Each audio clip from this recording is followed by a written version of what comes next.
With the US blockade on Iran, all of Iran's oil tanks are full. So what should they do? They still have to keep going, so where can they continue to store oil? Can you figure out the answer to this?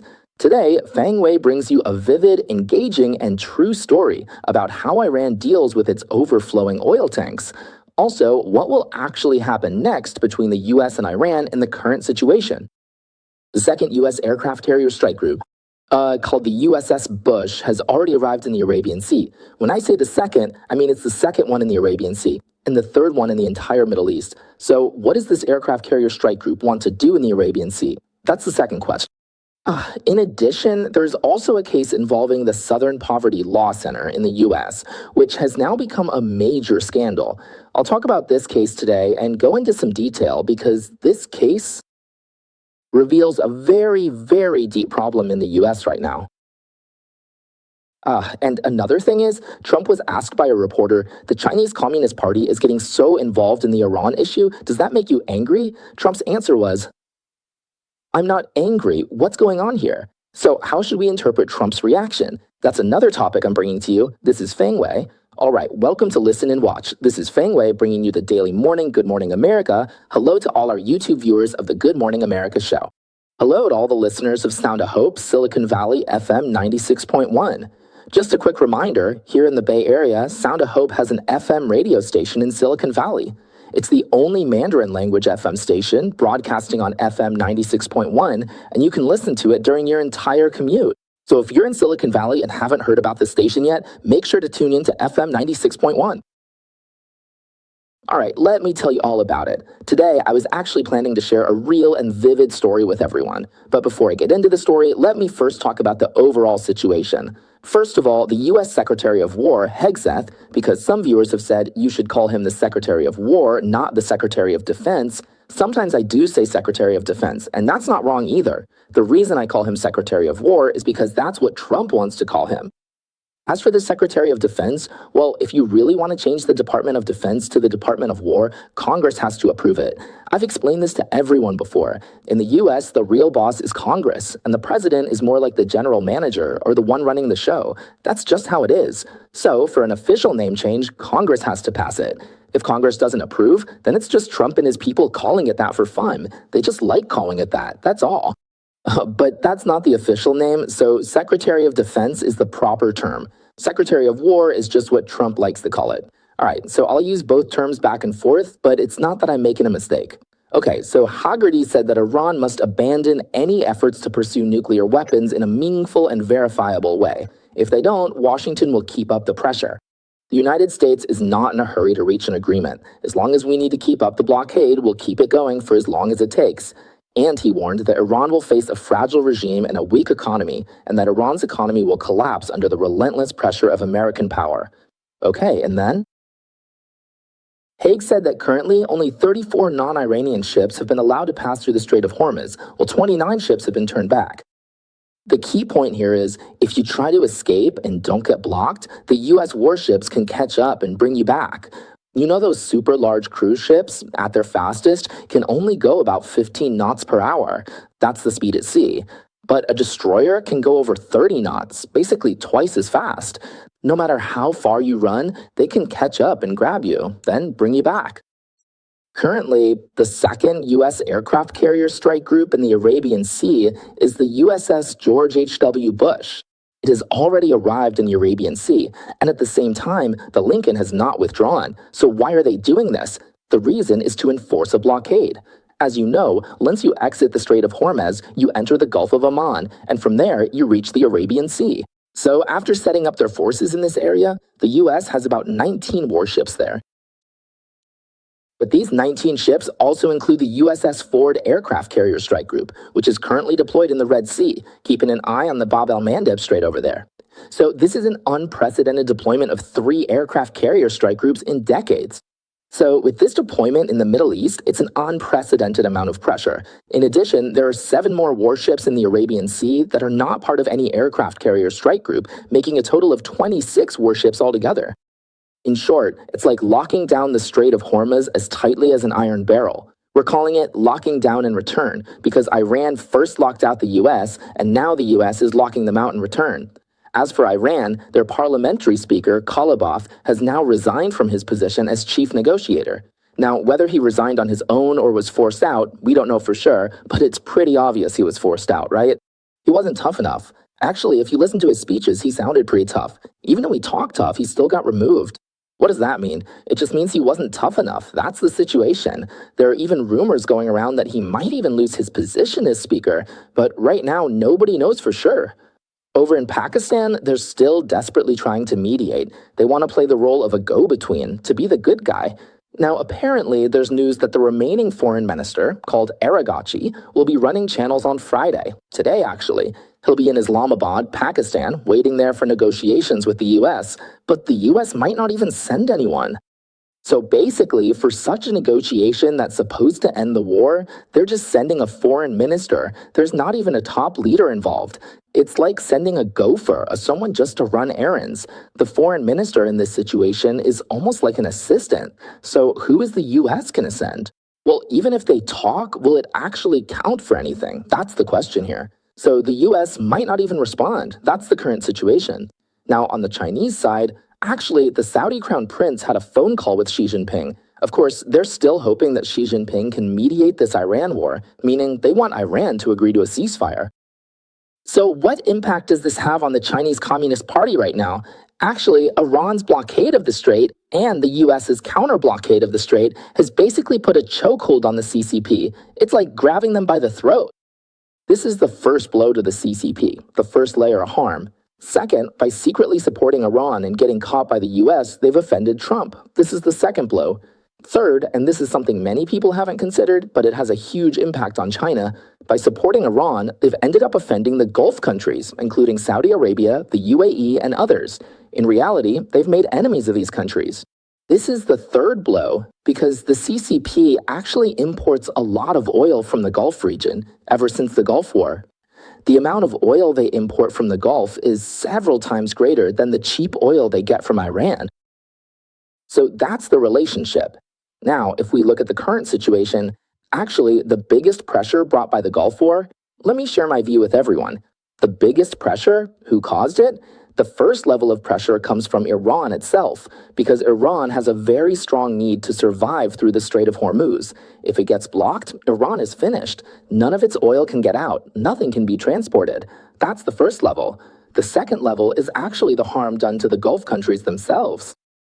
Because about 70% of their oil also can't be exported, only 30% can be transported by land, they would suffer huge losses. Plus, many of their oil wells have already been shut down and sealed. If they want to reopen them in the future, it would take several months to restore production capacity. The third point is about the Chinese Communist Party. China is the world's largest oil buyer. So because of this, the Chinese Communist Party is also losing access to cheap oil and may even lose its oil supply altogether. In March, China's oil imports from Gulf countries dropped by 35%. So this will have a huge impact on China's manufacturing industry. And what happens next? Well, it's like Japan, South Korea, these East Asian countries and European countries, they're affected before the United States. The US is impacted the least. That's just how it is. Okay, so what's the situation now? Let me explain it to everyone. So Fox did a news report saying that the economic pressure the US is putting on Iran has reached the strongest level in decades. This expert, he's from the US Treasury Department. Actually, a former Treasury official who specialized in sanctions. His name is Hamarik. He said that since 1979, in all our dealings with Iran, we've never had as much leverage as we do today. As for Iran's oil storage capacity, it will be completely full in just 2 to 3 weeks. This will force Iran to cut back on its production. So even though Iran has huge oil reserves, underground reserves that is, it actually can't refine much of its own oil. There's a lot of oil that Iran simply can't refine by itself. So every day, Iran needs to import between 30 million and 60 million liters of gasoline to make up for the domestic shortage caused by all the cars on the road. If they run out of gasoline, it would trigger a major crisis in the country. In the past, gasoline shortages and price hikes have already sparked large-scale protests. On top of that, they're losing $435 million in oil revenue every single day. This kind of pressure will spill over into the financial system, making it hard for the regime to pay salaries. So what happens if the regime doesn't have the money to pay wages, especially if they can't pay the military? Well, they'll definitely just print more money, right? Printing money leads to massive inflation. Right now, Iran's economy is already on the verge of collapse. Food inflation is in the triple digits, over 100%. The currency has also depreciated significantly, and purchasing power has plummeted, dropping by 90% compared to before the conflict. If, under these circumstances, they print even more money just to pay the military, then what you'd see is a total collapse of Iran's currency, and it would spiral out of control at an exponential rate. So the impact of this whole war on Iran is that closing the strait is basically economic suicide for them. Before they can choke others, they'll end up choking themselves first, and much faster. At the same time, the US Treasury Department is also carrying out an operation called Economic Fury. Starting from last year, 2025, up until now, the Treasury has already been taking the most aggressive actions and applying maximum pressure against more than 1,000 targets. These sanctions are aimed at Iranian targets to disrupt Iran's oil trade and financial networks. So Malik said, I really don't see which country right now. Plus, which country would actually come to Iran's rescue? No country is going to jump in and save Iran to give it that last lifeline. So he said, in the next few weeks to a few months, Iran will not only face oil shortages and disruptions in oil production, but will also have serious banking problems, with no way to pay the salaries of government employees and its military. At that point, Iranians will lose confidence again and, just like before, take to the streets. But at that point, he said, when even the Revolutionary Guard can't get their salaries, will they still be willing to go back out on the streets and use guns to kill their fellow citizens who share the same demands over economic collapse? That's a really big question, isn't it? Meanwhile, at least 2 intelligence agencies have reported this is another very strange aspect of the whole situation. Iran's new so-called newly appointed leader, Vahidi, the commander of the Revolutionary Guard. He is now fully in power, and he wants to push for political nuclear tests in a big way. He said that within a month, there will be 2 official nuclear tests. So it's even more radical than before. This plan is called the Kavir Plan. Meanwhile, on the Israeli side, Defense Minister Katz said yesterday, Thursday, that they are already prepared. The targets for resuming airstrikes against Iran have already been set, and now they're just waiting for the green light from the United States. Defense Minister Katz said that if Israel strikes this time, it will completely wipe out the Khamenei regime. Since the ceasefire agreement took effect, this is the harshest and most forceful threat Israel has made in its statements. He also said that Israel will bomb Iran's main energy and power facilities to destroy the foundation of its national economy, essentially sending Iran back to the Dark Ages and the Stone Age, basically borrowing Trump's words. He said that if attacks resume, this time will be different and extremely lethal. After Iran's terrorist regime has already suffered heavy blows, Israel will deliver a devastating strike to Iran's most vulnerable spots. This will shake and destroy the very foundation of the Iranian regime. So going back to the situation before February 28th, right? So the real question is whether the US will resume fighting this weekend. And what about Trump? First, let's talk about the Iran situation. Trump posted a tweet this morning warning about the Iran situation, saying that if their oil can't get out to the market, their entire oil facilities and infrastructure will explode because they simply have no way to store it. Okay, so what's the latest news? Iran just pulled out an old 30-year-old empty oil tanker from retirement, and they started towing it toward the opposite side of Karg Island. Originally, it was anchored pretty far south of Karg Island, just sitting out at sea. Now, this ship moves very slowly, as you'd expect from an old oil tanker. Normally, it would take about a day and a half to get from its anchoring spot south of Karg Island to the island itself, but in the end, it took 4 days because it moves so slowly. This ship is called Hassa, and its IMO, the International Maritime Organization number, is 9079107. It was built in 1996, so it's now 30 years old. This is a super large crude oil tanker that can carry 2 million barrels of crude oil. For many years, it has been anchored offshore near Karg Island with no cargo. In international terms, this is called a ghost ship. The tracking website Tanker Tracker confirmed just yesterday that it has just been put back into service. Right after that, several media outlets like Gulf News, Iran International, and Fox all followed up with reports on this within a few hours. So why was it moved? The reason is that Iran has run out of places to store oil, so it's best to bring in a tanker to store the oil. So Karg Island handles about 90% of Iran's crude oil exports. When the U.S. started the blockade on April 13th, there was still about 13 million barrels of available storage capacity in the onshore tanks. In other words, as everyone knows, Karg Island is the main place where Iran stores its oil. They both load and store oil there. And then, because the number of export ships dropped dramatically, the oil couldn't be shipped out, while upstream production was still ongoing. So the net inflow each day was between 1 million and 1.1 million barrels. So as I just mentioned, with 13 million barrels, if you do a simple calculation, that's only enough for 12 days.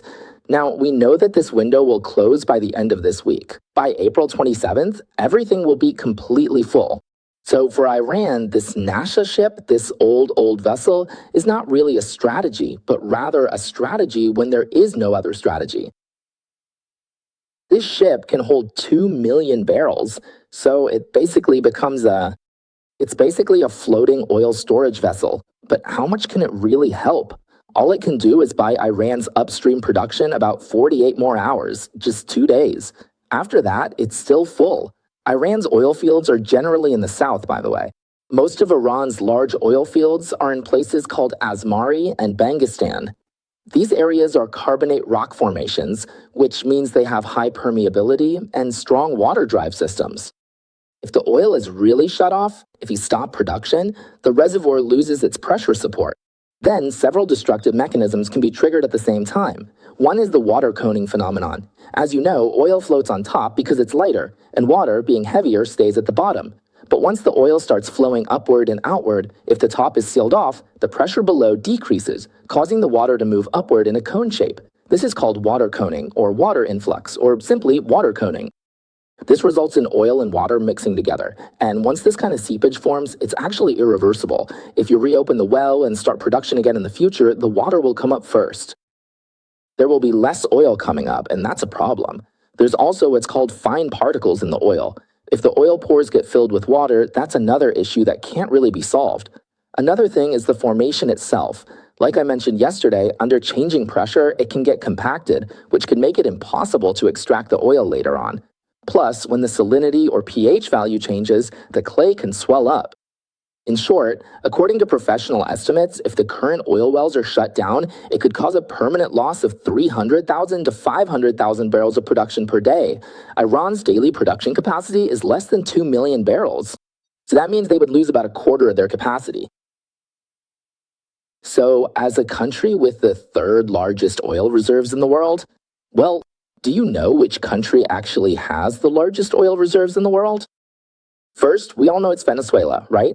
Second is Saudi Arabia. Who's third? Third is Iran. Who's fourth? You probably wouldn't guess. It's Canada. Fifth is Iraq. So that's the situation. Actually, Russia isn't even in the top 5, and neither is the US. So if the US isn't even in the top 5, how is it that the US can be the world's #1 producer of oil and natural gas? So why is that? It's because the US doesn't have a huge oil reserve. They basically squeeze oil out of rocks.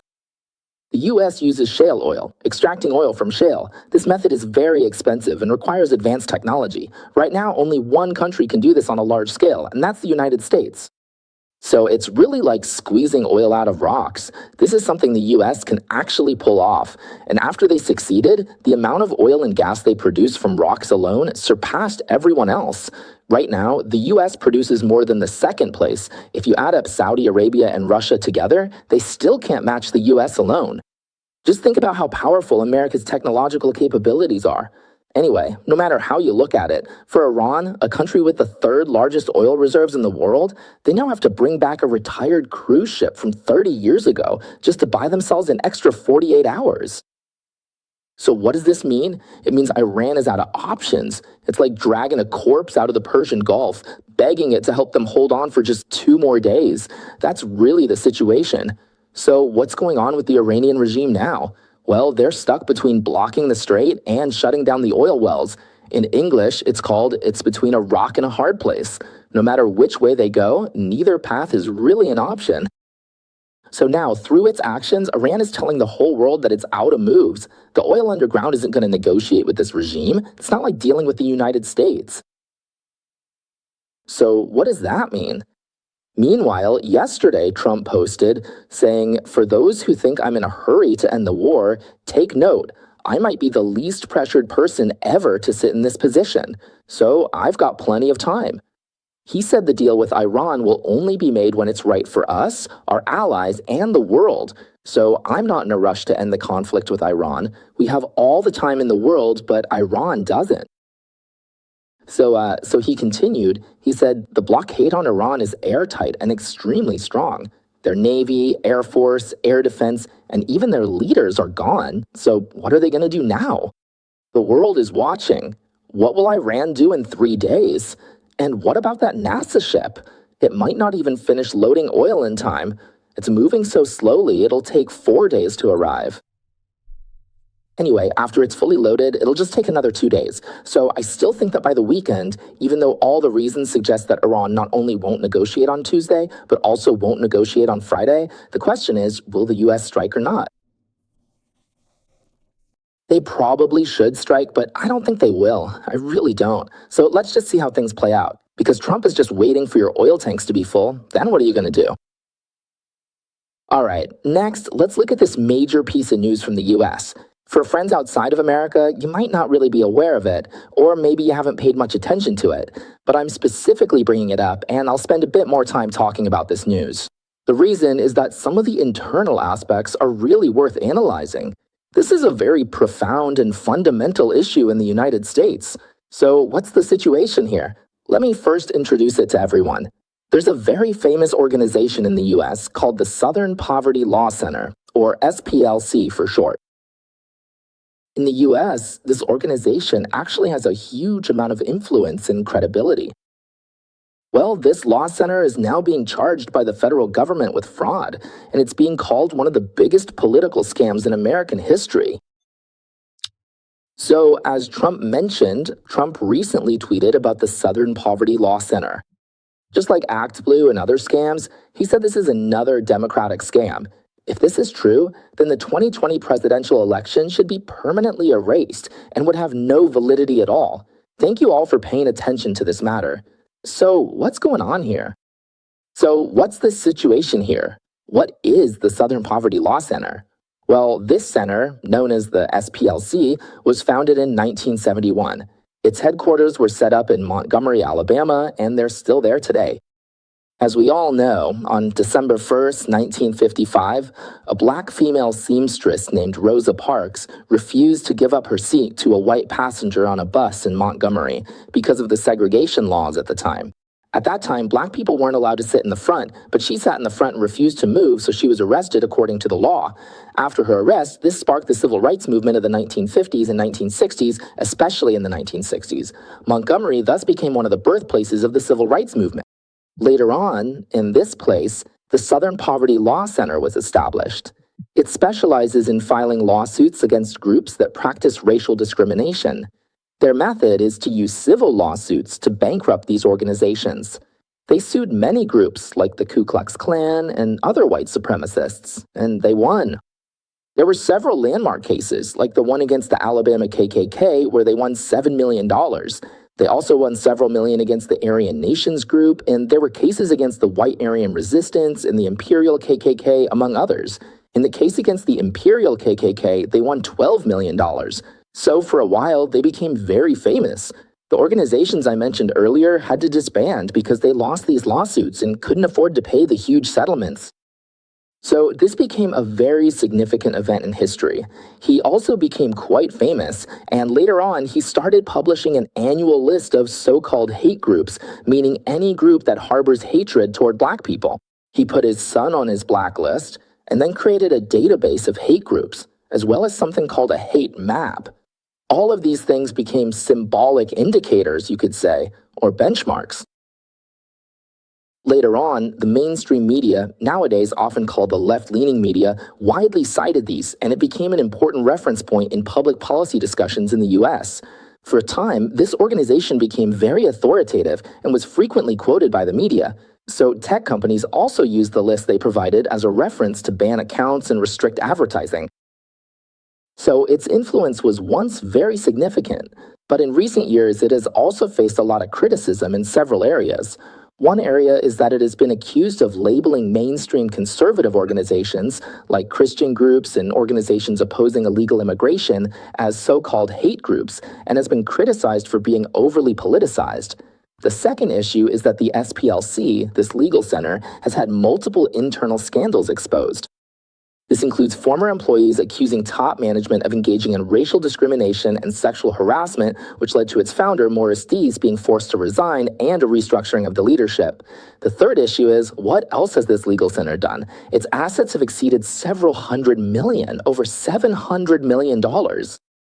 The top executives inside the organization all have very high salaries. So what's really going on here? What's the background? Where did all this money come from? It's supposed to be an anti-poverty center, yet it has so much money and is basically a big tycoon itself.